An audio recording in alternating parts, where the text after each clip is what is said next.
El tema que tenemos que desarrollar el día de hoy es la llamada radiación del cuerpo negro.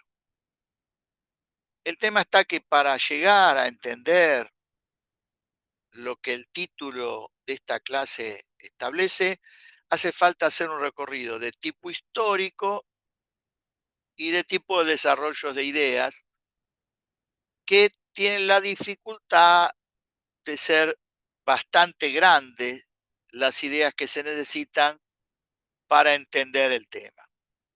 Lo que sí está claramente separado del tema de la primera clase, que es relatividad.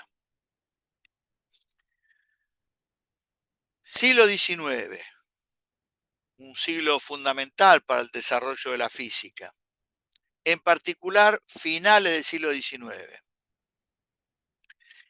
Una de las tantas cosas que se estudiaron, sobre todo en ese momento del siglo XIX, consistía en tomar un sólido caliente, en general un metal, porque los metales tienen la posibilidad de ser llevados a temperaturas mayores que otros elementos. Por supuesto, pensemos en que aumento la temperatura del metal sin llegar a su temperatura de fusión. Ese sólido metálico caliente consistió en lo que se llamó el radiador, y lo que se observaba experimentalmente de que ese sólido caliente emitía lo que se llamaba radiación térmica. Cuando entre 1868 y 1873 Maxwell desarrolló la teoría electromagnética, es decir, desarrolló el problema de las 4 ecuaciones que llevan su nombre, estableció la existencia de ondas electromagnéticas, estableció que la luz es una onda electromagnética y además estableció el mecanismo con el cual se puede generar una onda electromagnética. Con la teoría de Maxwell en la mano, no fue difícil establecer que eso que llamaba radiación térmica eran ondas electromagnéticas. Y en particular dentro del espectro de ondas electromagnéticas conocido, en el fenómeno de la radiación térmica están involucradas la radiación infrarrojo, IR, radiación visible, luz, y radiación ultravioleta, UV. El nombre infrarrojo quiere decir que es algo menor que el rojo. ¿Qué es lo que es menor que el rojo? O menor que alguna característica del color rojo. La frecuencia. El prefijo infra está asociado a que cuando la frecuencia es menor que la del rojo, estoy en la zona del infrarrojo. Lo mismo que el prefijo ultra tiene que ver con algo mayor del color violeta. ¿Y qué es algo mayor que del color violeta? La frecuencia. Ultravioleta es una frecuencia mayor que la frecuencia del violeta.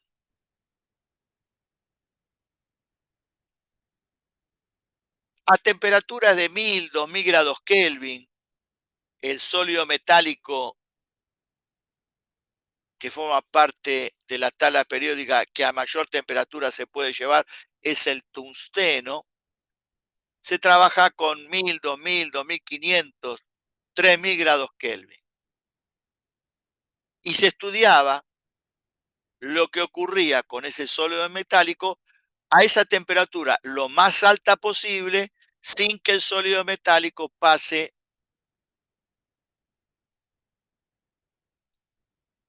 al estado de fusión.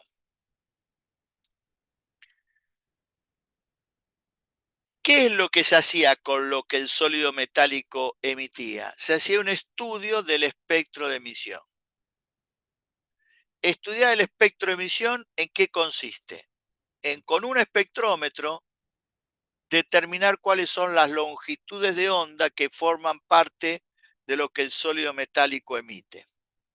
Estudiar las longitudes de onda, por lo que ustedes conocen de física 2, es lo mismo que estudiar la frecuencia, dado que lambda es C sobre F. La otra cosa que se estudió es algo que nosotros vamos a llamar radiancia espectral y vamos a representar como figura en el libro con la función I de lambda de t. Hacia el final del siglo XIX, medir la radiancia espectral no se hacía en forma directa, sino se hacía con un procedimiento completamente indirecto que implicaba medir ciertas cosas y luego relacionarlos a través de expresiones y cuentas para determinar finalmente cuál era el valor de la radiancia espectral. La radiancia espectral tiene unidades de Joule, metro cuadrado segundo, Armstrong. Si uno junta Joule, metro cuadrado segundo, tiene lo que en la teoría electromagnética se llama la intensidad de una onda. Por lo tanto, la radiancia espectral es la intensidad por longitud de onda, por unidad de longitud de onda. Dada la relación que hay entre lambda y F, si yo tengo la radiancia espectral en términos de lambda, la puedo también obtener en términos de la frecuencia. Y en este caso sería la intensidad de la onda, igual que antes, pero por unidad de frecuencia, que es el hertz. Si uno agarra un sólido metálico cualquiera y estudia lo que emite, dependiendo la temperatura a la cual se encuentre, va a encontrar justamente que el espectro de emisión depende de la temperatura. Importan mucho las propiedades de la superficie del radiador y es poco dependiente del material del cual está hecho. Es decir, es difícil con exclusivamente el estudio del espectro de emisión de un metal darse cuenta si uno está trabajando con un pedazo de aluminio o con un pedazo de cobre o hierro.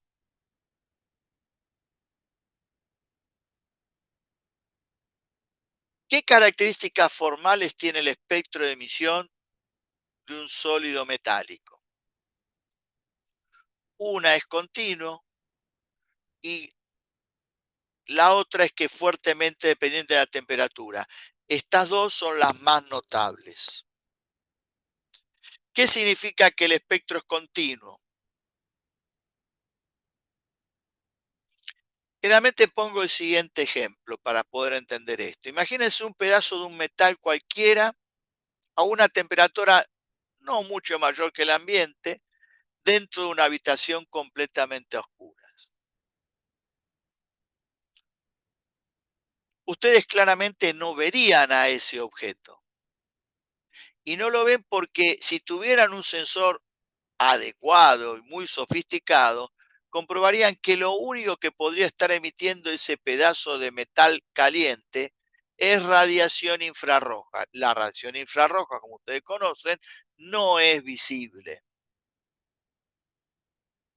Dependiendo de la temperatura a la cual se encontrara ese sólido metálico, quizás uno podría tener, sin tocar el metal, la sensación de calor debido a la radiación infrarroja emitida por el sólido metálico. Supongamos que uno tiene un espectrómetro adecuado, encontraría que esa radiación que emite está entre ciertos valores de longitud de onda que puede lograr medir. Ahora, entre esos valores de longitud de onda que mide el detector, se pueden medir todas las longitudes de onda posibles. Ahora, aumenta la temperatura, sigo sin ver al sólido metálico porque sigue emitiendo en el infrarrojo, pero voy a encontrar que el intervalo en el cual emite ahora incluye al anterior y es más grande. Y así podría ir comprobando que a medida que aumenta la temperatura, el intervalo en el cual emite el sólido metálico es cada vez mayor, sin que esto implique que lo esté viendo, porque la radiación infrarroja no es detectada por el ojo. Por todo esto, empieza el espectro a decirse que es continuo.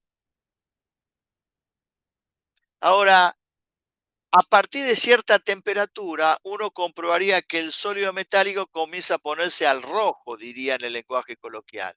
Y eso es porque comienza a emitir en la zona del visible.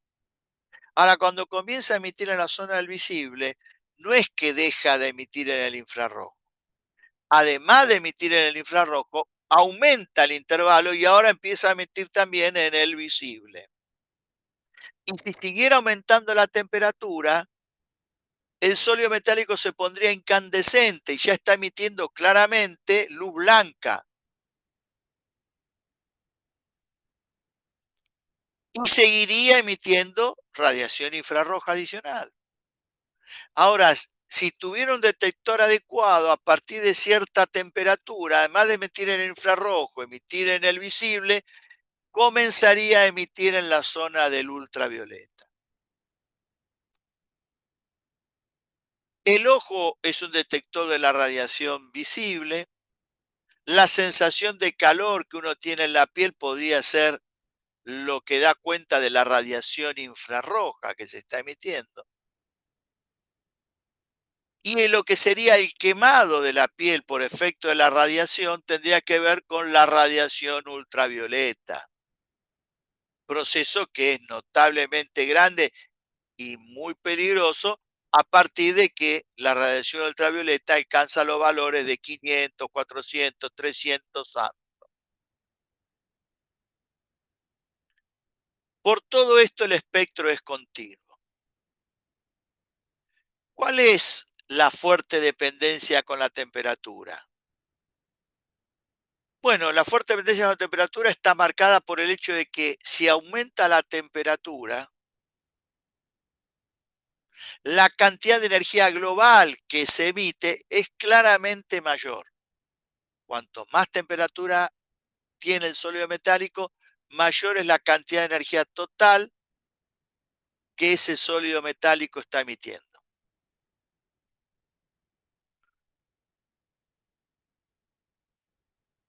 ¿Por qué la radiancia espectral se pone como que es una función de lambda y de t? De t por la fuerte dependencia con la temperatura. Y de lambda o de f, por la misma razón que antes, todo lo que es función de lambda puede ser escrito como función de f y viceversa, es porque si a una temperatura t yo analizo lo que emite en un valor de longitud de onda, lambda 1, la radiancia espectral tiene un valor. A una temperatura mayor, para el mismo valor lambda 1, la radiancia espectral también es mayor.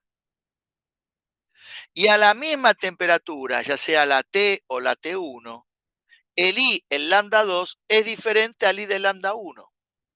Y si el I de lambda 2 a la temperatura T tiene un valor, a la temperatura T1 mayor, el I de lambda 2 también aumenta. Es decir, el I cambia con el lambda y a medida que aumenta la temperatura, el I para cada lambda, la radiancia espectral para cada lambda, es mayor. Por todo esto es que se dice que el sólido metálico emite en forma selectiva.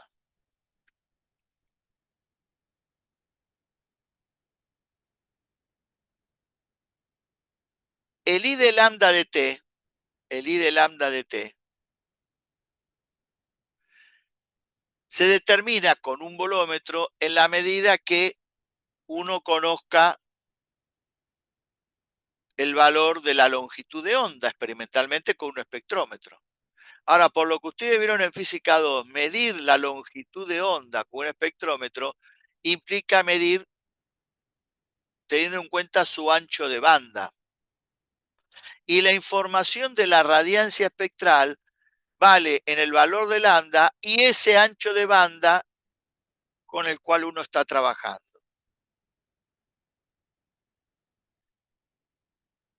La tercera característica, que es la que ya comenté antes, es que es poco dependiente del material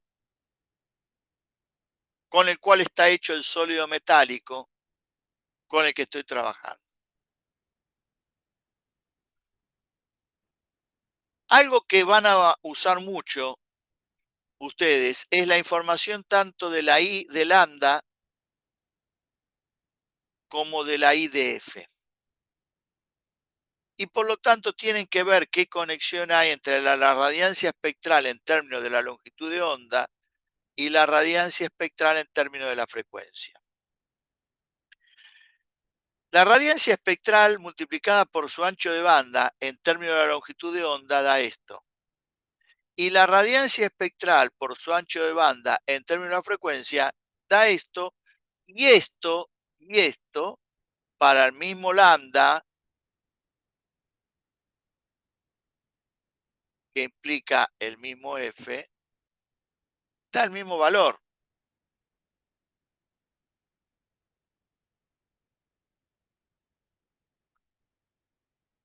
Ahora, ¿qué relación hay entre los anchos de banda de lambda y de F? Bueno, lambda es E sobre F. Diferencial de lambda, la derivada de lambda respecto de F es esto. Como aparece acá un signo menos producto del proceso de derivación que no tiene interpretación física, uno toma barra de módulo y se queda con el módulo de lambda de F, y el módulo de lambda de F es esto que está acá.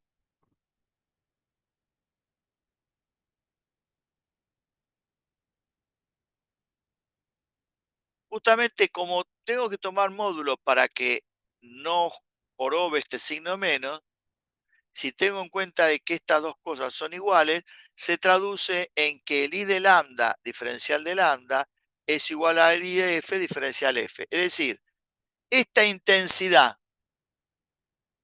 escrita en términos de la longitud de onda o escrita en términos de la frecuencia tiene que ser la misma.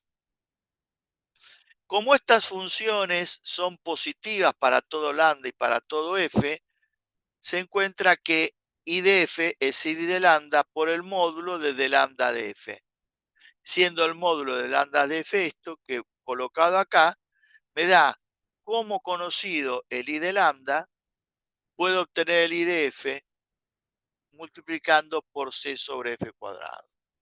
Esto lo van a usar, repito, ustedes a la hora de poder relacionar la radiancia espectral en términos de la longitud de onda con la radiancia espectral en términos de la frecuencia.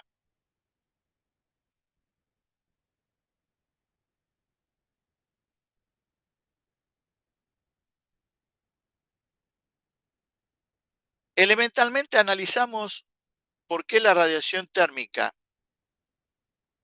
emitida por un radiador, por un sólido metálico a temperatura T, es fuertemente dependiente de la temperatura, el espectro es continuo y es poco dependiente del material con el que está hecho.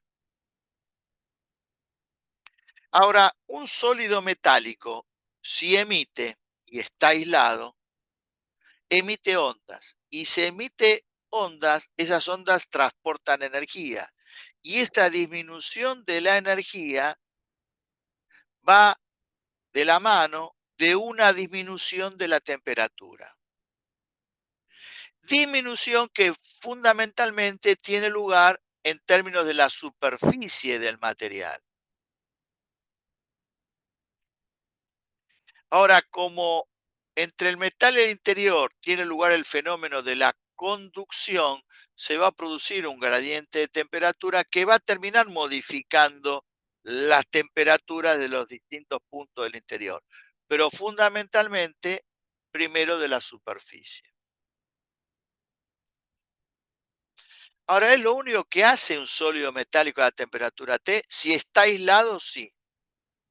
Pero si está en presencia de otros cuerpos, bueno, emite por estar a una temperatura, pero puede hacer la absorción, la reflexión o la transmisión de la radiación térmica que recibe de otro cuerpo, que por estar a otra temperatura T también emite. En esta región del espectro que nos interesa, que es el infrarrojo, visible y ultravioleta, el fenómeno de la transmisión es completamente despreciable cuando trabajo con metales.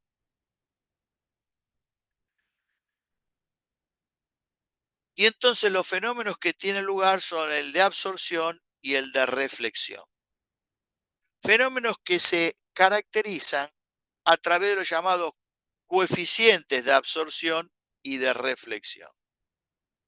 Estos coeficientes, como todos coeficientes, están definidos para que valgan entre 0 y 1, de tal manera que rápidamente el valor del coeficiente lo entiendo como un porcentaje. ¿Y cómo se podría hacer para definirlo? Fácil. Sobre un cuerpo llega una cierta radiancia espectral. Del total de la radiancia espectral que llega para la longitud de onda lambda, el, el cuerpo refleja tanto. Bueno, el cociente entre lo que refleja y la radiancia espectral que refleja y lo que le llega para la longitud de onda lambda en el intervalo entre lambda y lambda más de lambda, define el coeficiente de reflexión. Lo mismo si hago el cociente de la radiancia espectral que absorbe para lambda y su ancho de banda, divido la radiancia espectral total que recibe el cuerpo para lambda y el ancho de banda, definiría el coeficiente de absorción. Como el cuerpo que emite en forma selectiva, en general el cuerpo que absorbe también absorbe en forma selectiva. Es decir, no necesariamente tiene que absorber para la misma longitud de onda la misma cantidad, para diferentes longitudes de onda la misma cantidad de energía. Por eso el A de lambda puedo verlo como una función de lambda a una temperatura T.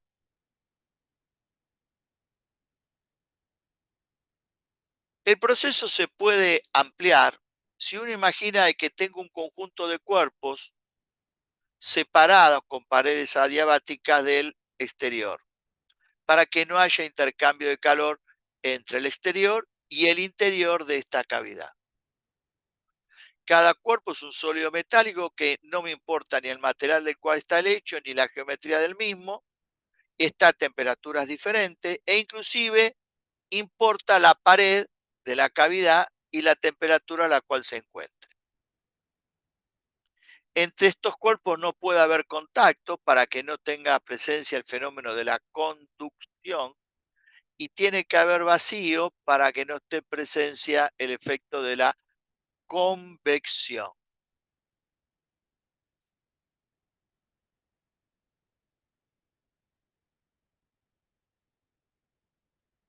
Las ideas básicas de la termodinámica, ¿qué predice? Que el sistema va a evolucionar hacia una temperatura de equilibrio. Es decir, el cuerpo que esté a la menor temperatura va a aumentarla, el cuerpo que está a mayor temperatura la va a disminuir hasta que todo tienda a evolucionar hacia una temperatura de equilibrio.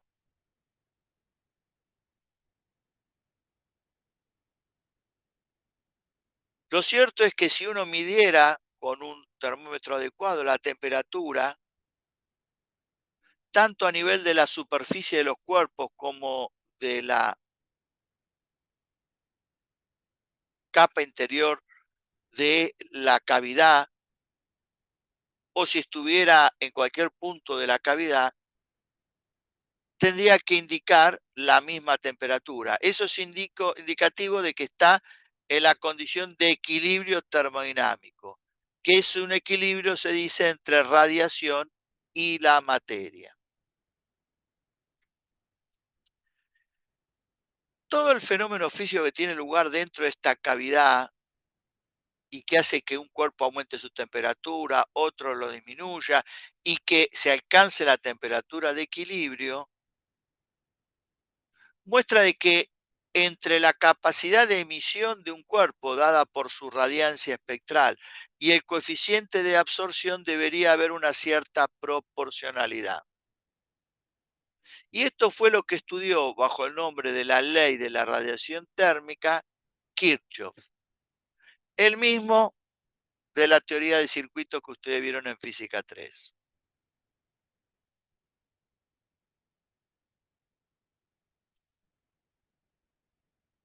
¿Qué estableció Kirchhoff? Que el cociente entre la radiancia espectral de un cuerpo y el coeficiente de absorción del mismo cuerpo a la temperatura de equilibrio termodinámico y en el intervalo comprendido entre lambda y lambda de lambda, ese cociente es independiente de la geometría y detalle de composición interna del cuerpo y es una función de lambda.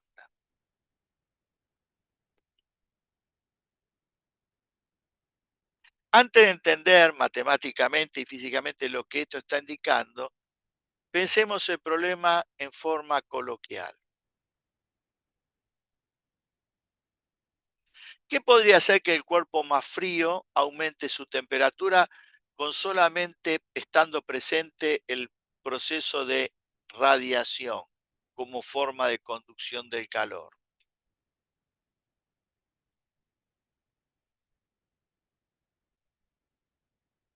Y lo que debería estar pasando es que globalmente, si el cuerpo de menor temperatura la aumenta, es porque globalmente la cantidad de energía que absorbe es mayor que la que emite. Y si el más caliente se enfría, es porque la cantidad de energía que emite es mayor que la que absorbe.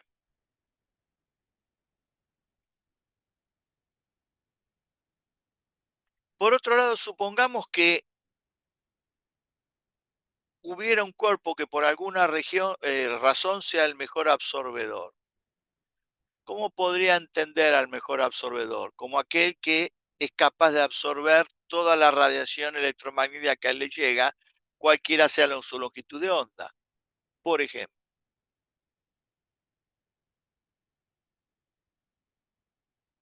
¿Y qué podría ser el mejor emisor? Y que yo comparo el espectro de emisión de dos cuerpos, ser el mejor significaría que a una temperatura T, globalmente emite más energía que cualquier otro cuerpo a la misma temperatura.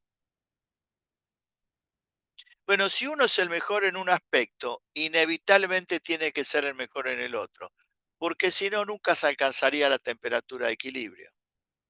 Si es el que mejor emite y no es el que mejor absorbe, inevitablemente la temperatura tendería a ir disminuyendo y nunca se alcanzaría el equilibrio. Lo mismo si fuera el que mejor absorbe y no es el que mejor emite. Su temperatura iría en aumento y nunca se alcanzaría la condición de equilibrio. Por lo tanto, para que se alcance la condición de equilibrio, tengo que entender que el que es mejor en un aspecto sea el mejor en el otro. Como ser el peor en un aspecto, tendría que convertirlo en ser el peor en el otro. Por todo esto tendría que haber una proporcionalidad que es la que marca Kirchhoff y que en símbolo se traduce en que el I sobre la de lambda del cuerpo uno es el igual al I sobre la de lambda del cuerpo 2 del cuerpo 3 del cuerpo N. Hecho esto, todos esos cocientes para la misma longitud de onda y su respectivo ancho de banda. Ahora, como emiten en forma selectiva los cuerpos y también absorben en forma selectiva, para un lambda, este cociente me da una cosa, pero para otro lambda me va a dar otra, y para otro lambda me va a dar otra. Por eso este cociente me da una función que depende del lambda y que obviamente está vinculado, todo lo que dijimos antes, a la temperatura a la cual se encuentra todo el sistema. La radiancia espectral tiene una unidad, pero el coeficiente de absorción es adimensional, como todo coeficiente. Por lo tanto, esta función la represento como I porque también es una radiancia espectral. Ahora, ¿radiancia espectral de quién? No es ni la del cuerpo uno, ni la del 2, ni la del 3, ni la del supuesto N cuerpo que estuviera dentro de la cavidad. ¿Es la radiancia espectral de quién?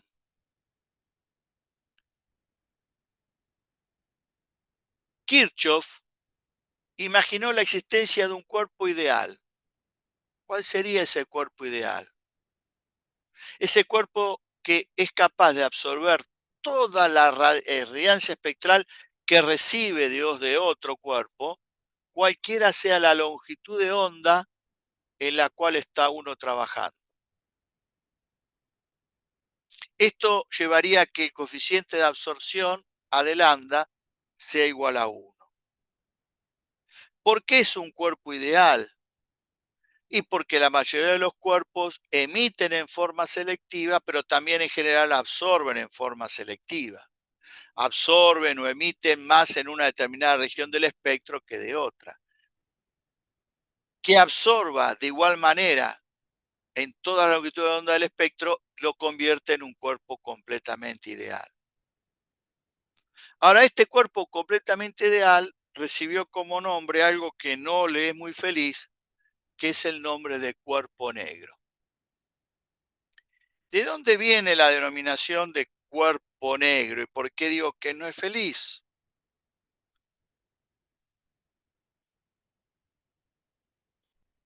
Si un cuerpo no es autoluminoso,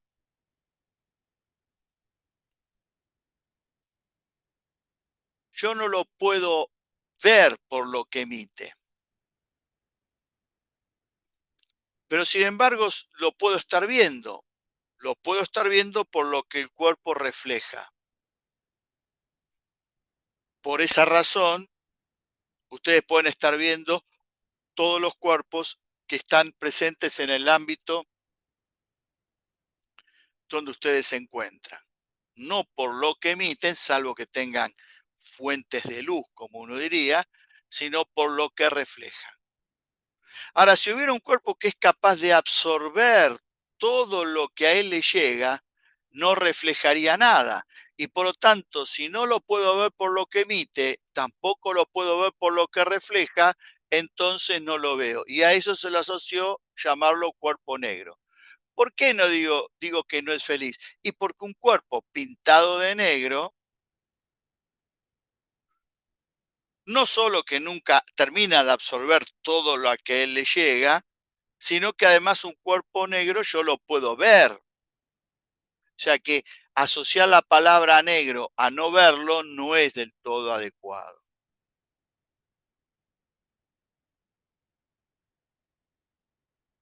Lo interesante que tiene la posibilidad de pensar en la existencia de este cuerpo ideal es que yo necesito conocer la radiancia espectral de ese cuerpo negro para entender la idea de Kirchhoff. Pero ¿cómo voy a poder interpretar esto si es un cuerpo ideal significa que no existe técnicamente? Y entonces, ¿cómo voy a hacer para con un bolómetro medir la radiancia espectral de un cuerpo que no existe? Sin embargo, los físicos experimentales de la época encontraron que en esta región del espectro, que es la zona del infrarrojo, visible y ultravioleta, podía haber cuerpos que cumplieran bastante cercano a lo que uno llamaría la definición de Kirchhoff de cuerpo negro. Ese cuerpo que se generó en el laboratorio y que tenía un comportamiento bastante cercano al que pide Kirchhoff, se llamó radiador de cavidad. Y los experimentos más interesantes que se hicieron para estudiar el espectro de emisión del cuerpo negro del radiador de cavidad fueron realizados por Lumer y Pringsheim.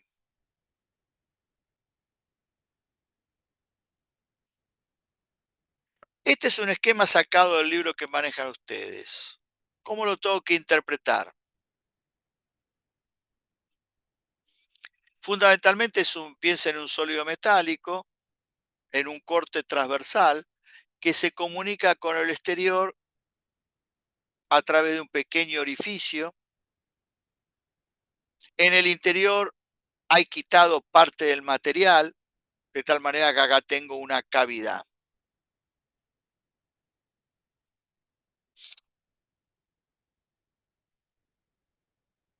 Esta flecha que está indicando acá y que ingresa a través del orificio hacia el interior de este cuerpo, contiene la información del infrarrojo, de la luz y del UV que podría contener esta radiación electromagnética. Es más, para solamente focalizar mi atención en lo que ingresa por el orificio, podría colocar acá una barrera que impida la llegada de la radiación electromagnética a los puntos de la parte exterior de esta esfera.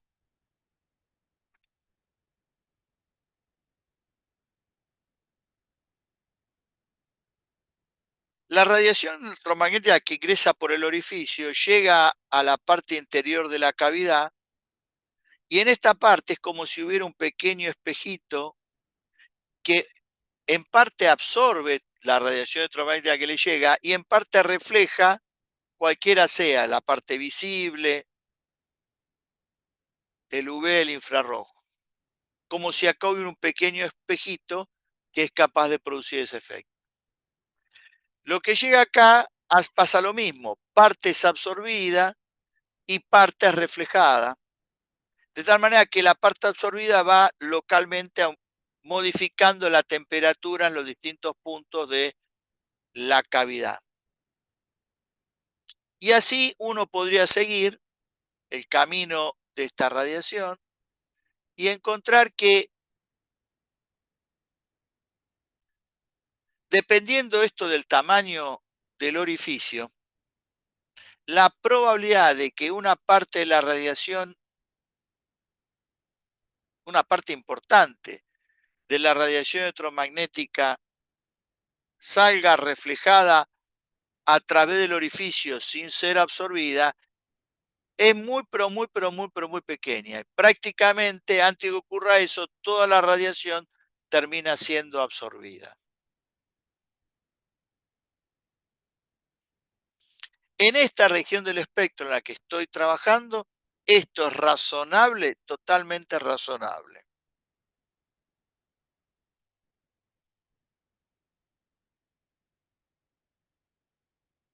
La forma exterior que tiene este objeto no importa, porque al yo impedir de que llegue radiación electromagnética a la superficie exterior, estoy impidiendo la posible reflexión que no voy a poder evitar que hay acá.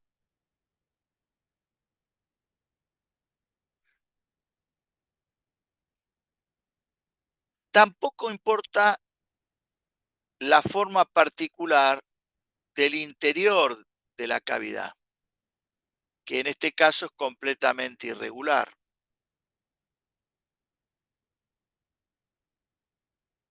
Lo que importa es, como está mostrando este dibujo,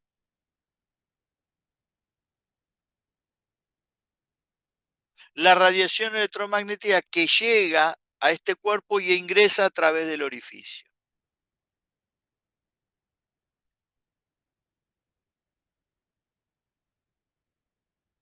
Ahora, estudiar el espectro de emisión significa estudiar lo que este objeto emite. Y para que este objeto emita, tengo que hacer el proceso inverso, es decir, tengo que calentarlo, conseguir que alcance el equilibrio termodinámico y estudiar lo que es capaz de emitir. Esto fue resuelto experimentalmente adecuadamente, no es difícil entenderlo, no es fácil lograrlo. ¿Cómo se consiguió hacer esto? Bueno, con un cable resistivo uno puede bobinar este objeto, cualquiera sea la geometría exterior, y dejar simplemente sin cubrir el pequeño orificio que conecta el interior con el exterior. Como es un alambre o cable resistivo, al hacer pasar corriente eléctrica ahí, se va a producir el efecto Joule, se van a calentar las superficies exteriores del cuerpo, por el fenómeno de conducción se van a calentar la superficie interior y esto va a comenzar a emitir. De toda la radiación electromagnética que se emite, solamente me importa la que sale a través del orificio. y es la que con el bolómetro voy a tratar de estudiar y constituye la radiancia espectral que emite el cuerpo negro. Por lo que dije antes y por lo que estoy diciendo ahora, el verdadero cuerpo negro es el orificio, porque toda la radiación que fue absorbida es la que ingresó a través del orificio. Y la que tengo que estudiar cuando el cuerpo emite es la que se emite desde el interior y sale a través del orificio.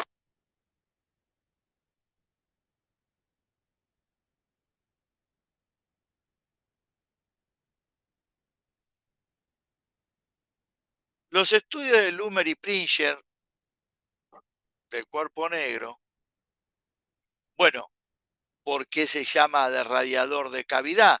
Porque la radiación electromagnética que analizo y que sale a través del orificio se genera en el interior, en las paredes. Es decir, esto técnicamente en lenguaje coloquial funciona como lo que sería un horno.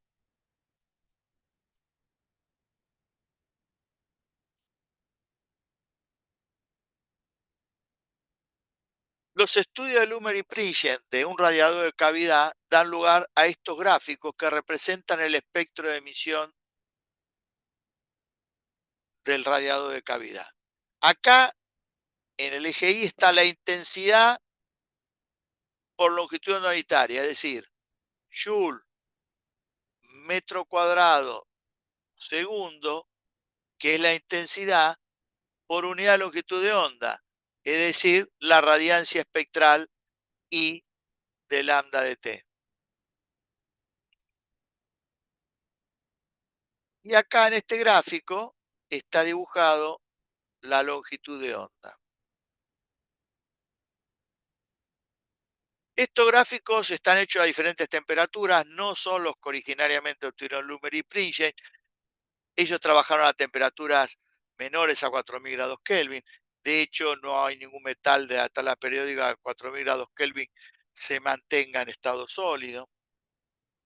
El que tiene mayor temperatura de fusión es el tungsteno. Pero lo que importa es que estos son típicamente los gráficos que se obtuvieron a estas diferentes temperaturas. Las características que presenta este estudio del espectro de emisión son bastante compatibles con las características generales que vimos del espectro de emisión de un cuerpo cualquiera. Por ejemplo, ¿el espectro es continuo? Sí, igual que el de un espectro cualquiera. ¿Por qué? Y, por ejemplo, la temperatura del 2000 grados Kelvin, entre esta longitud de onda y esta longitud de onda, emiten todas las longitudes de onda. Aumenta la temperatura y el intervalo aumenta. Bueno, acá no puedo marcar porque esto se hace asintótico y no me dice claramente dónde esto prácticamente es nulo. Supongamos acá. Después aumento la temperatura y el intervalo vuelve a aumentar. Pero en ese intervalo emiten todas las longitudes de onda. Claramente el espectro es continuo. ¿Es fuertemente dependiente de T? Sí, igual que el espectro de emisión de un cuerpo cualquiera. La diferencia está que para un cuerpo negro, para un radiador de cavidad, se dan dos características que no se encuentran presentes en el espectro de emisión de un cuerpo cualquiera, que dan lugar a la llamada ley de Stefan Boltzmann y ley de desplazamiento de Wien.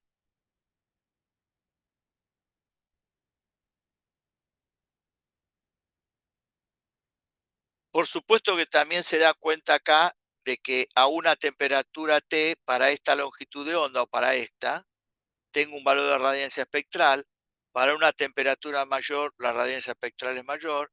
Para una temperatura mayor, la radiancia espectral es mayor. Y que para esta otra longitud de onda, los valores son diferentes entre este y este, aunque al igual que en este de acá, a medida que aumenta T, el valor de la radiancia espectral va a aumentar. Supongamos que me paro en este valor de longitud de onda. Tomo el ancho de banda y armo un rectángulo. el área de este rectángulo es I de lambda por diferencial de lambda.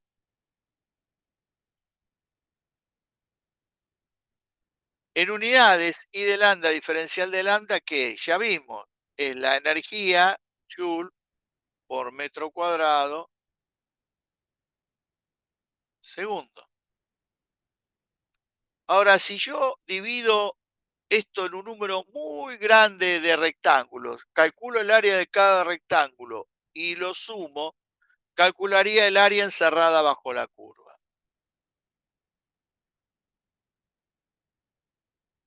Por supuesto, para que lo que digo sea cierto, o sea, más cierto, debería dividir en un número infinitamente grande de rectángulos y en particular hacer que la base tienda a cero, que es la idea que está presente para entender el sentido de la integral. Por supuesto que en la práctica no voy a dividir esto en infinitos rectángulos y además en la práctica experimental el ancho de banda está asociado a las características del espectrómetro y nunca lo voy a poder hacer tender a cero. Pero lo cierto es que tomando el área de cada rectángulo convenientemente definido y sumado, puedo calcular el encerrado bajo la curva. Eso en su momento lo hizo Stefan.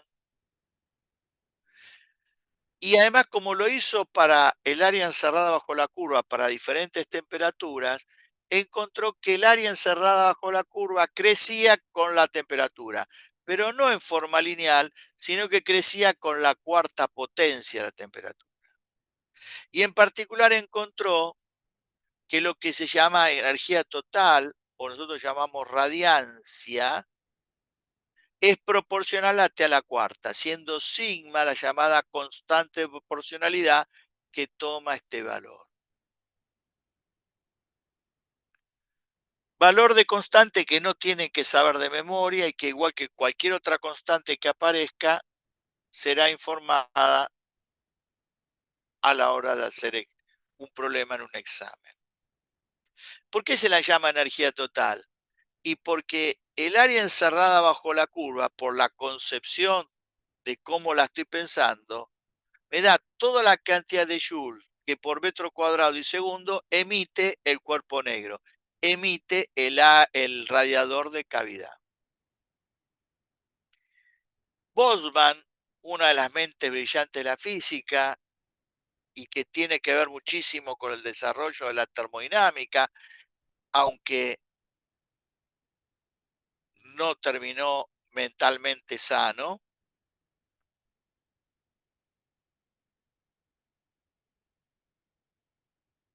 usando termodinámica y algo de electromagnetismo, porque lo que estaba presente acá era la emisión de ondas electromagnéticas, encontró una explicación teórica de la ley de Stefan y por eso se la conoce con el nombre de ley de Stefan-Boltzmann.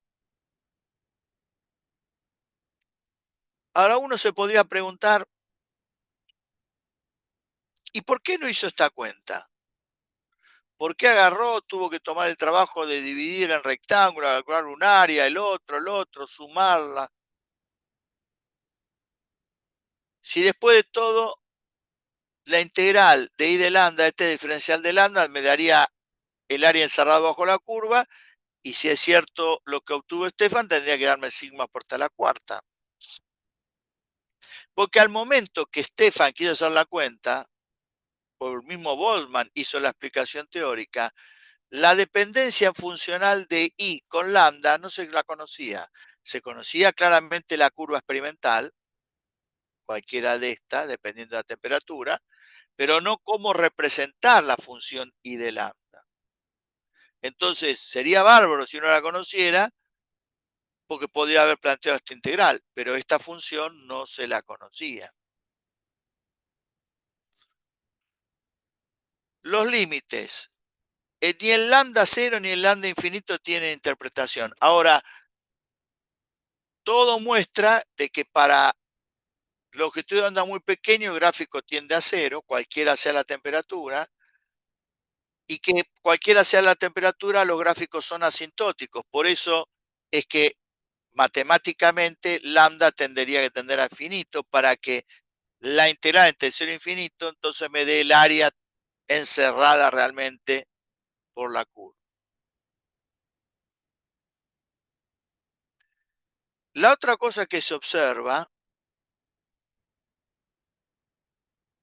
es que para cada temperatura existe un valor de longitud de onda para el cual la radiancia espectral alcanza su valor máximo.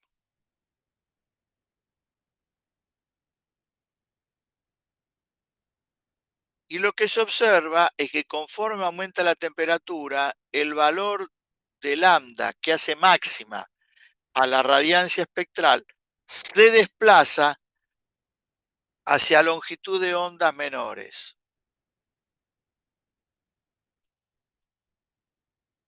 cosa que se puede observar en el gráfico. Esto lo estudió Wien y dio lugar a la llamada ley de desplazamiento de Wien. ¿Por qué de desplazamiento? Porque justamente la ley muestra que a medida que aumenta T, el valor de lambda que hace máxima la radiancia espectral se desplaza, se corre hacia longitud de ondas menores. ¿Y qué es lo que hizo Wien?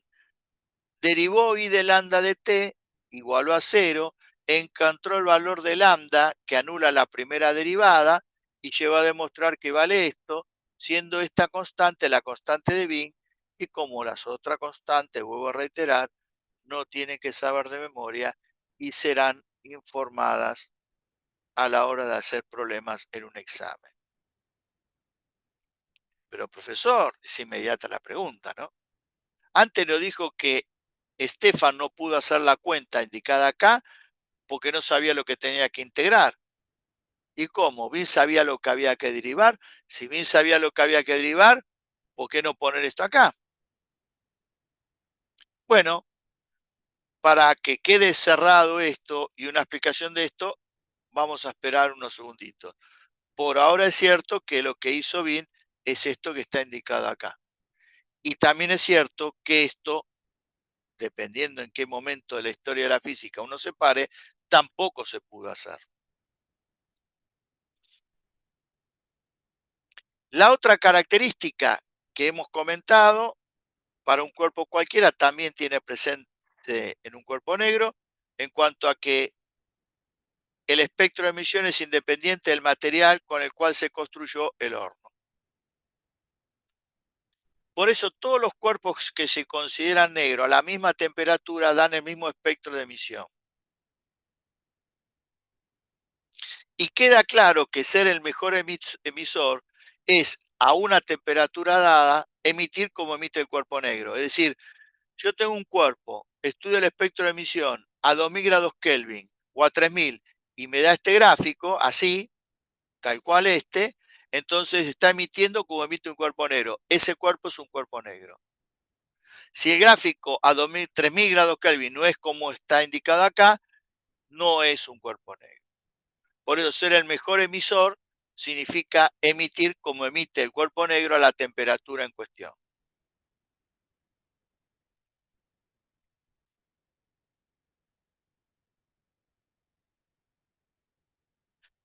El libro, el tema de las diferentes formas de propagación del calor, lo discute en el volumen 1 que nosotros no usamos.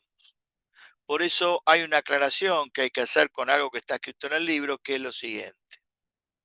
En el libro se escribe esta fórmula y que tiene que ver con lo siguiente. Sigma por T a la cuarta tiene que ver con el área encerrada bajo la curva a la temperatura que sea, pero para un cuerpo que sea negro.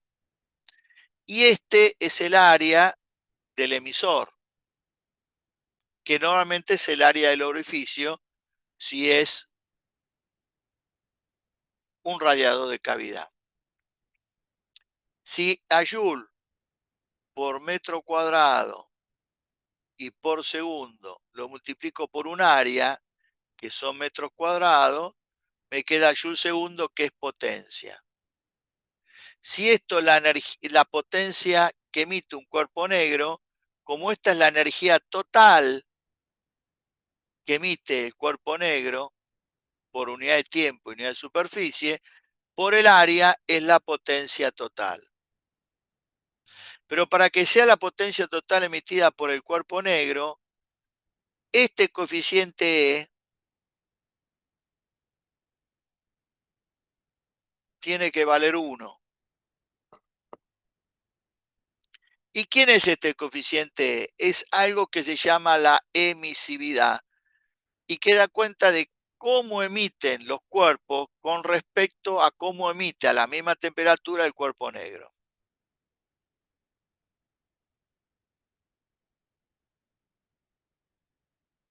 Para un cuerpo cualquiera, la emisividad está entre 0 y 1. Para el cuerpo negro, la emisividad vale 1. Un cuerpo que emite con una emisividad entre 0 y 1 se llama un cuerpo gris. Y es como si el área encerrada bajo la curva surgiera de agarrar y achatar la curva desde acá arriba. De tal manera que a la misma temperatura me da un área diferente y menor que el área encerrada bajo la curva por un cuerpo negro. Siempre comparado esto a la misma temperatura. La idea del cuerpo gris lo que encierra es algo técnico bastante interesante y es lo siguiente. En algunos cuerpos el coeficiente de absorción cambia dependiendo de la longitud de onda porque es selectivo, pero no significativamente entre lo que ocurre a una temperatura y a otra y lo que ocurre en un valor de lambda y otro. Entonces, si bien el coeficiente de absorción va cambiando dependiendo del intervalo en lambda, si ese cambio no es suficientemente significativo, esto se puede procesar de una manera particular y es lo que da lugar al cuerpo gris y a este coeficiente llamado la emisividad. Pero esto no lo vamos a discutir, simplemente es una aclaración que he realizado en función de lo que está en el libro. Bueno, tal cual lo comenté, este es un momento para hacer un alto y preguntar, en este caso Javier, sos el único que está presente en la sala, si tenés alguna duda, ¿cuál sería antes de continuar con la clase o seguir avanzando? Si es que No, tenés duda, me parece que ¿sí? voy entendiendo bien. Igual voy siguiendo con el libro aparte. No sé si me Perfecto. conviene. Pero Ya, bueno, justo estoy en así. en la medida que puedas hacerlo, mal no te va a venir. Tenés toda la fuente, la que te doy yo, la que te da el libro y podés ir completando, está inclusive en algún silencio que hago o mientras estoy diciendo algo. Así que no creo que esté mal lo que estás haciendo. Pero bueno, Bueno, entonces buenísimo. no hay preguntas, digamos. No, no por ahora nada. Cualquier Bueno, cosa, la pregunta sí, al después final. ahora déjame que dé otra parte de la clase y de vuelta haría lo mismo, ¿no? Te doy la alternativa de que tengas alguna pregunta para clarificártela, ¿eh? Así avanzamos y llegamos al final en tiempo y forma, como se suele decir. Dale, perfecto. El tema que nos queda para ver es, desde algún punto de vista formal, para la física, el tema más importante. Pero es lo suficientemente complicado y requiere de tantos temas complementarios que ustedes por formación no tienen, que no lo vamos a poder discutir. No está discutido en el libro, tampoco lo vamos a poder discutir nosotros, porque la cantidad de información que hace falta para entenderlo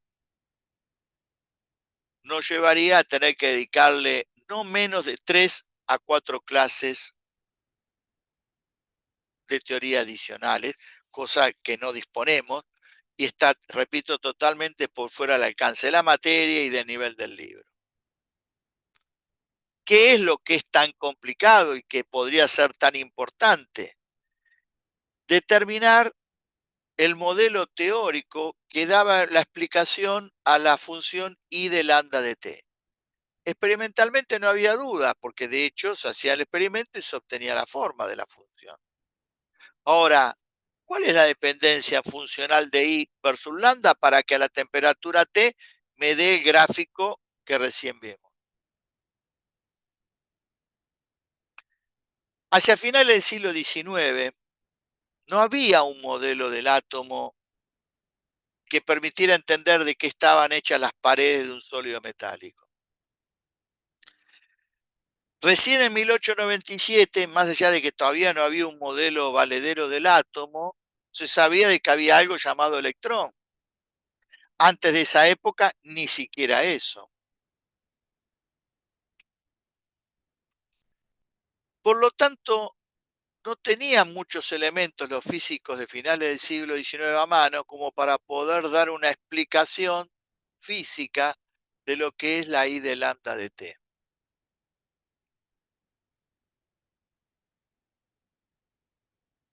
Intentos por querer explicar la I de lambda de T hubo muchos, muchos, pero muchos. Y básicamente la mayoría intentaba hacer uso de termodinámica.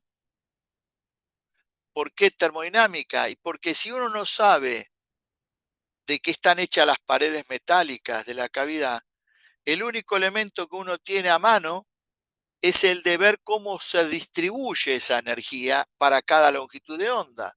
Y eso poder hacerlo con termodinámica. ¿Es esto viable? Sí. Y de hecho es el esquema general que usaban todos. Y como el fenómeno que está involucrado era el de ondas electromagnéticas, a esta manera particular de cómo estudiar el proceso se lo llamó termodinámica de las radiaciones. Lo trató de explicar Kirchhoff, Boltzmann, Maxwell.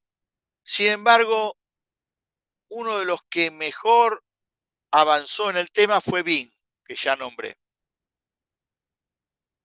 Si uno agarra la función de Wien, agarra la radiancia espectral que obtuvo Wien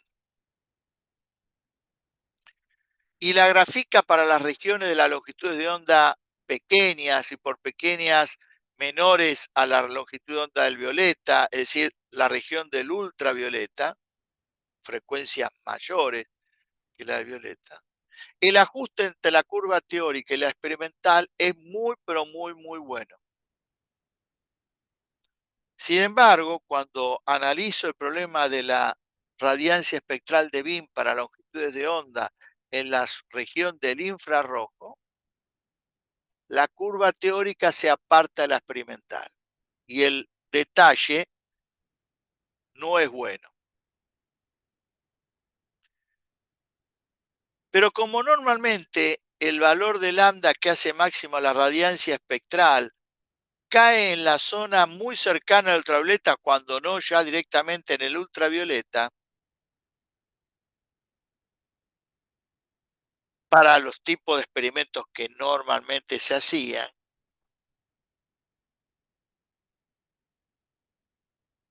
la derivada de la función que había obtenido Wien y la derivada de la función que debería realmente derivarse daban el mismo máximo, o sea, compartían el máximo.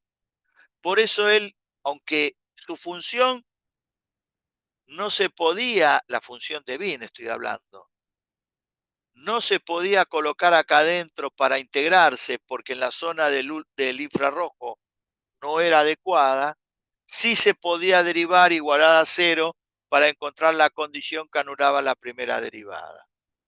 Y esto da explicación a lo que ya comenté antes, que podía entenderse como algo complicado, ¿no? Como era que no se podía integrar y sí se podía derivar.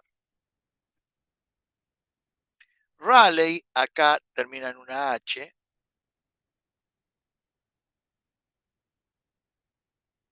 Lord Rayleigh, ayudado en algún momento por James Jeans, obtiene una función I de lambda de t que ajustaba muy bien en la zona del infrarrojo. ¿Qué se quiere decir que ajustaba muy bien? Quedaba mejor que el gráfico con la función de Wien en el infrarrojo, aunque no tan bien como daba la aproximación de Wien en la zona del ultravioleta. Pero claramente mejoraba lo que había hecho Wien en la zona del infrarrojo. Pero ¿qué pasaba? Si uno agarra la función de Wien, perdón, de Rayleigh y la grafica para lambda en la zona del ultravioleta, lambda pequeño, el gráfico teórico crece monótonamente.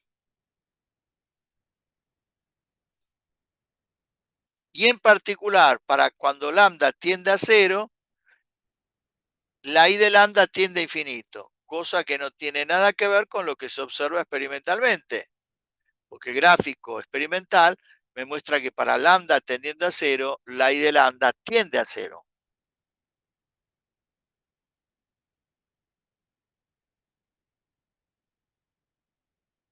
La divergencia entre lo que el modelo de Wien mostraba y el resultado experimental era tan grande que si uno planteara esto a nivel de enseñanza y ustedes van al laboratorio de física y alguno de los profesores del laboratorio le hacen un análisis teórico que muestra resultados tan divergentes con lo que se observan experimentalmente, le van a tirar el análisis por la cabeza.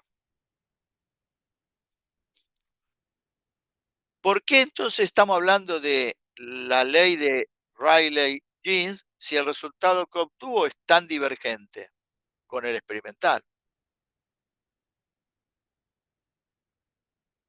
El tema está que cuando se estudiaba el trabajo de Rayleigh, el trabajo mostraba que estaba muy bien pensado y que no era fácil encontrar fallas. De hecho, no se las encontraba las fallas en el razonamiento. Y por eso era que un resultado contado, o un desarrollo, mejor dicho, contado tan bien, no se entendía cómo podía llegar a un resultado tan equivocado.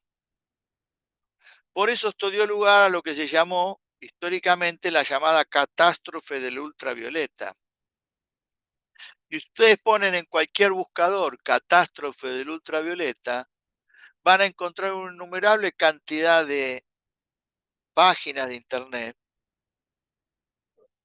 que dan cuenta históricamente de todo el problema del modelo de Rayleigh-Jeans y todo lo que tenía que ver con la discusión acerca de el estudio del espectro de emisión de un radiador de cavidad. En diciembre de 1900, a través de un físico amigo, Planck presentó la solución al problema. ¿Y por qué es importante analizar lo que hizo Planck?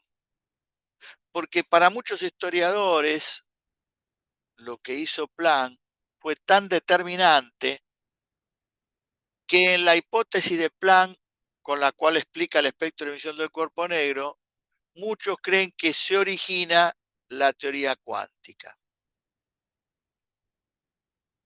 Otros consideran que en realidad el origen de la teoría cuántica está focalizada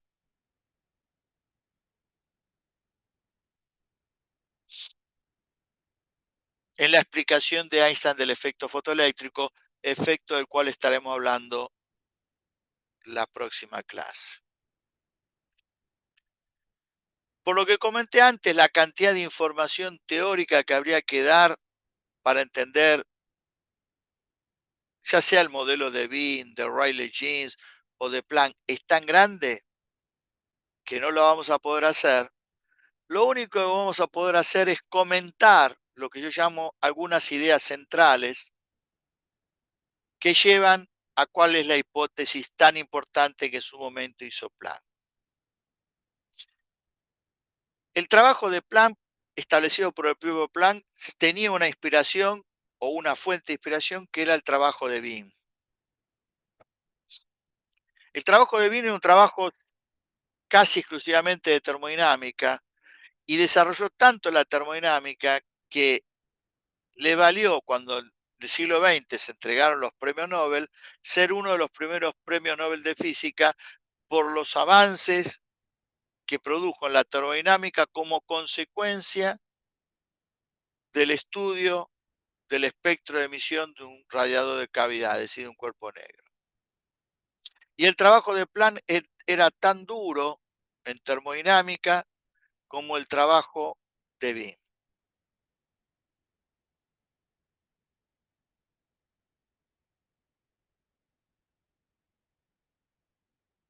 A tal punto, esto es así, que si uno quisiera dedicar algún tiempo a explicar esto en el marco de la teoría de termodinámica, no alcanzaría con la termodinámica que ustedes estudian en el libro, que apunta más a otros aspectos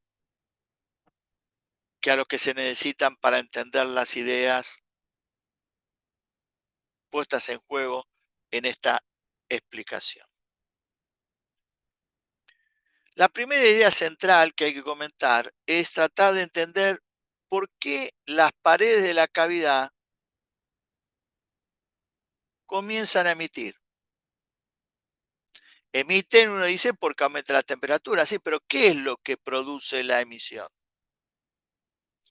Bueno, cuando se tuvo conciencia de que había electrones y que había un modelo de átomo, aunque no era un modelo de átomo claro, ni obviamente era el modelo que después, durante el siglo XX, se desarrolló.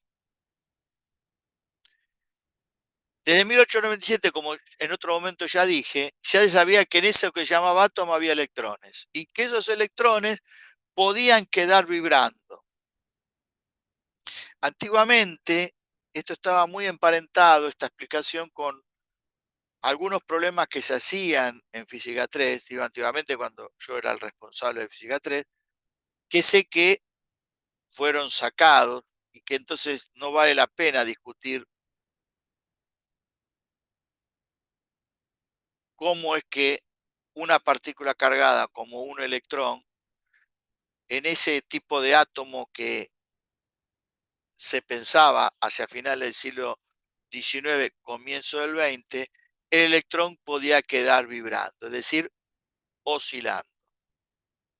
Pero lo cierto es que si uno acepta eso, que los electrones pueden oscilar, pueden vibrar, si uno tiene en cuenta la hipótesis de Maxwell, que como dije antes, entre 1868 y 1873, no solamente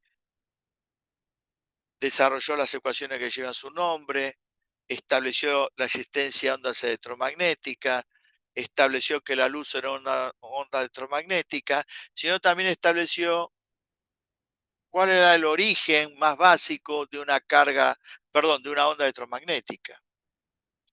Y el origen más básico de una onda electromagnética es tener una carga acelerada.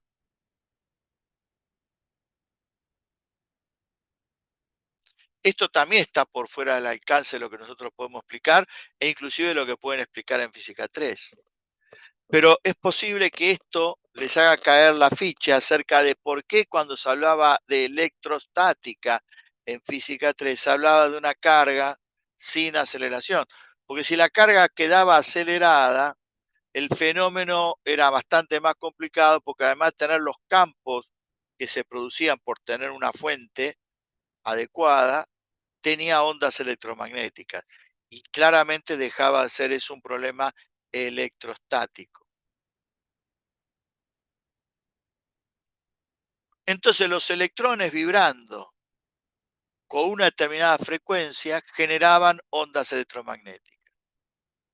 También la teoría de Maxwell se encarga de mostrar que un electrón vibrando con una frecuencia F emite ondas electromagnéticas de la misma frecuencia con la que vibra.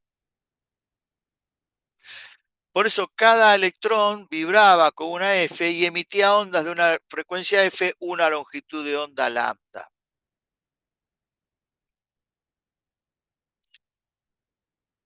Para la época no estaba en claro con qué frecuencia vibraba cada electrón en eso llamado átomo, pero seguro que vibraban y podían vibrar con frecuencias diferentes.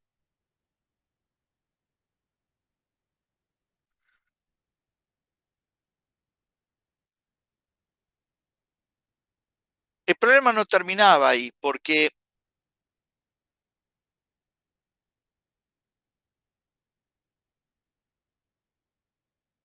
los osciladores electrónicos, como así eran llamados, o osciladores atómicos que vibraban y emitían ondas, las ondas podían llegar a esta pared también metálica y generarse un fenómeno de reflexión y dar lugar a una onda electromagnética estacionaria. Si bien ustedes estudiaron el fenómeno de las ondas estacionarias en una cuerda y tiene algo de parecido al fenómeno de onda estacionaria electromagnética, este es un problema tridimensional, más elaborado y que entre otras cosas requiere demostrar que hay nodos en las paredes metálicas de la cavidad. Todo esto se puede demostrar, pero todo esto a un costo en tiempo mucho más alto.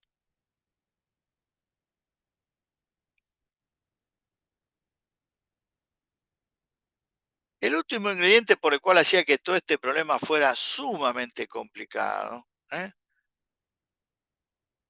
no había un modelo del átomo adecuado, teoría de Maxwell, teoría electromagnética, ondas electromagnéticas estacionarias, termodinámica. ¿En qué frecuencia vibraban los resonadores? Y la experiencia muestra que entre cero e infinito se emitían todas las frecuencias. Por lo tanto, debería haber resonadores, que es otro nombre posible, osciladores electrónicos que trabajan en cualquiera de las frecuencias entre cero e infinito. ¿Y cuántos de estos resonadores tengo? Ah, un número enormemente grande. Tan grande como para darse cuenta que para estudiar el problema había que hacer uso de un elemento de estadística. Y se usó la llamada estadística de Maxwell-Boltzmann. La estadística de Maxwell-Boltzmann se originó para tratar de explicar el movimiento de los átomos barra moléculas de un gas ideal dentro de un recipiente a la temperatura T. El número de partículas que interviene es tan grande, está controlado por el número de Avogadro, que nadie se le imagina tratar de explicar lo que está pasando siguiendo el movimiento de cada partícula en forma individual. Y entonces, para estudiar ese problema y ver cómo están distribuidas las velocidades entre las diferentes átomos y moléculas, se desarrolló un método estadístico. Este método estadístico se utilizó para trabajar en el problema de cómo es la obtención de la radiancia espectral del cuerpo negro.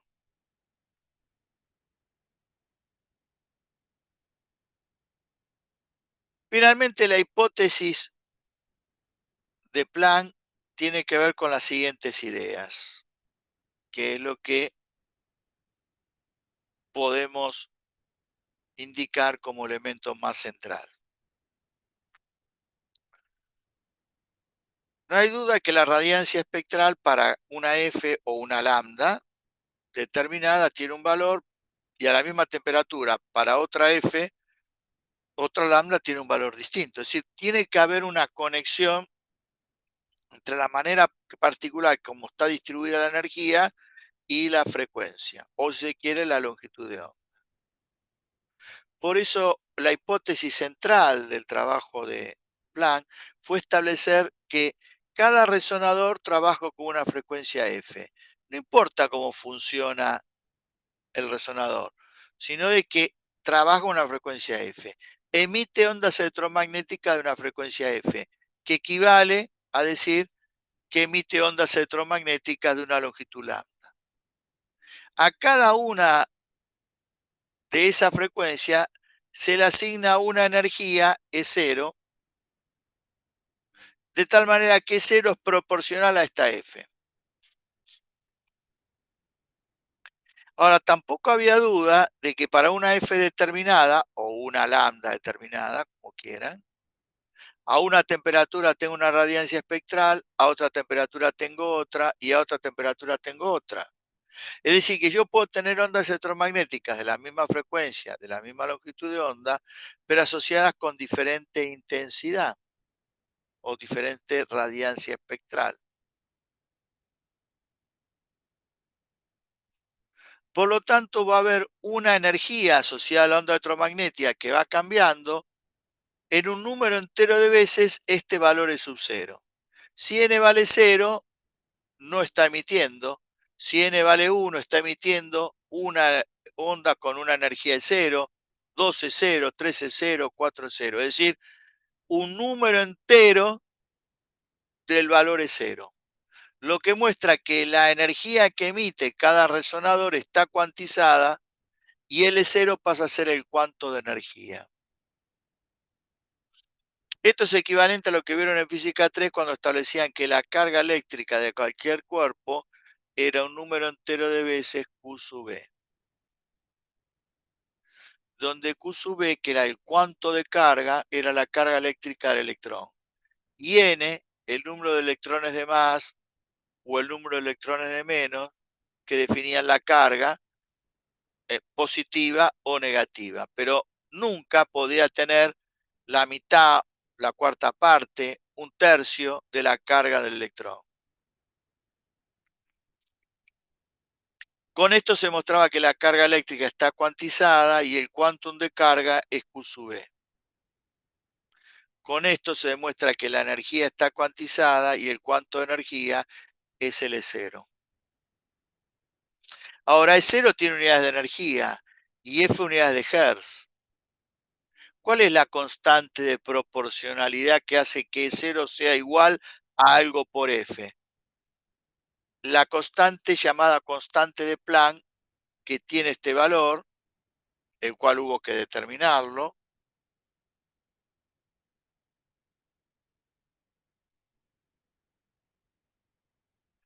y en donde la constante de Planck se representó con la letra H. Esto es producto de que todos estos trabajos fundamentalmente tuvieron lugar en territorios que no se llamaban Alemania necesariamente, formaban parte de un imperio, pero que después, ya bien entrado, más entrado el siglo XX, se terminaron convirtiendo en lo que uno llama Alemania. Lo cierto es que igual se hablaba el idioma alemán. Y horno o radiador de cavidad en alemán se dice algo así como Hauchofen, y se escribe de tal manera que la primera letra es una H. Se tomó la primera letra de la palabra Hauchofen para representar a la constante de Planck. Esto no es la única vez que voy a hablar sobre el tema. La clase que viene vamos a tener que volver a hablar sobre la constante de Planck, sobre el producto H por F y el sentido profundo de lo que el producto H por F tenía para Planck. Pero eso lo voy a dejar para cuando la semana que viene tengamos que estudiar el efecto fotoeléctrico.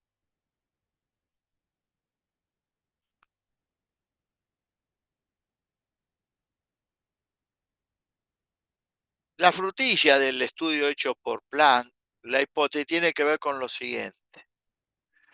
Cada valor de n, u distinto de cero obviamente, marcaba la emisión de una onda electromagnética que transportaba mayor cantidad de energía, aunque la longitud de onda o la frecuencia asociada fuera mayor.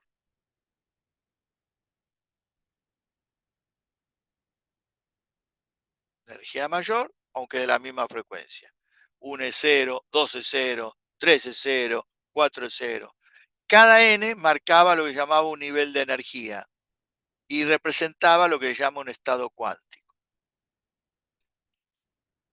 Ahora, los osciladores electrónicos vibran y emiten, Bárbaro. Y eso tiene que ver con casi el comienzo de la clase, que explica de que un sólido metálico a la temperatura T emite. Pero también comentamos que un sólido metálico puede absorber la radiación que proviene de otra fuente. Es decir, la pared enfrente de donde me encuentro también emite. Y la radiación que emite esto llega a esta región, y de acá también emite. Pero ¿qué hace con la que le llega? La absorbe.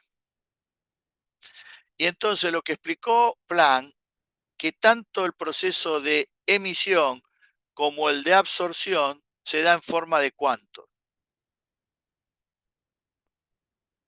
¿Cómo se podía explicar con el mecanismo de Planck la emisión? Cuanto mayor es el n, mayor es el estado de energía. Y entonces, la emisión se la explica por la transición de la energía 2 al nivel 1, del 2 al 1, por ejemplo. Y la variación de energía es un HF. Y la absorción es el proceso inverso. Pasa del nivel n igual a 1 a nivel n igual a 2. Y la variación es HF. Lo que pasa es que, por supuesto, no necesariamente tengo que pasar de un nivel de energía mayor al inmediatamente inferior y consecutivo. Por ejemplo, del 3 no tengo que necesariamente pasar al 2. Puedo pasar del 3 al 2 o puedo pasar del 3 al 1. La cuestión es que la variación de energía cuando emite o la variación de energía cuando absorbe es también un número entero de HF, dependiendo de entre quién tiene lugar esa transición.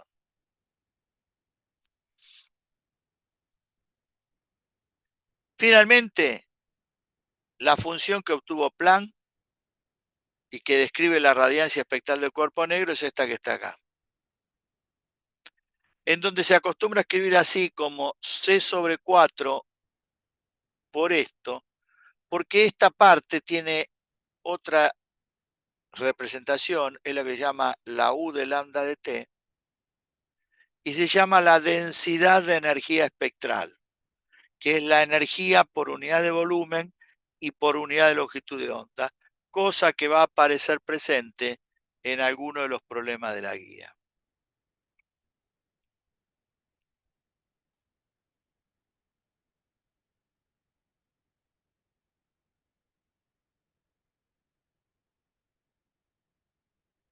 En el libro está el problema 75 y el problema 76, que forman parte de la guía. Los dos están resueltos dentro de la carpeta guía de actividades de la unidad 2. El 75 tiene que ver con mostrar que si esta función es la que se integra entre 0 e infinito, no esta en particular, toda esta, se obtiene sigma por t a la cuarta. La manera de cómo hacer eso y cómo hacer la interpretación está hecha en la resolución que yo les ofrezco y que está dentro de la carpeta guía de actividades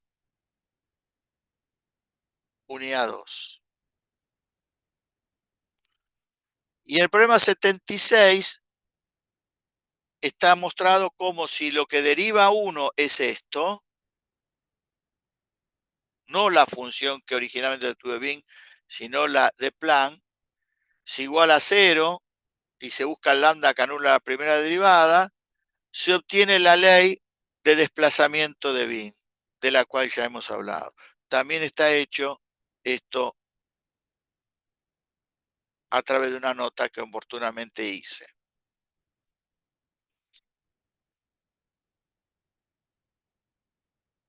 Bueno, con esto doy por terminado lo básico de mi exposición, pero hemos cumplido en tiempo y forma como para, en el caso de que tengas alguna pregunta, la puedas hacer.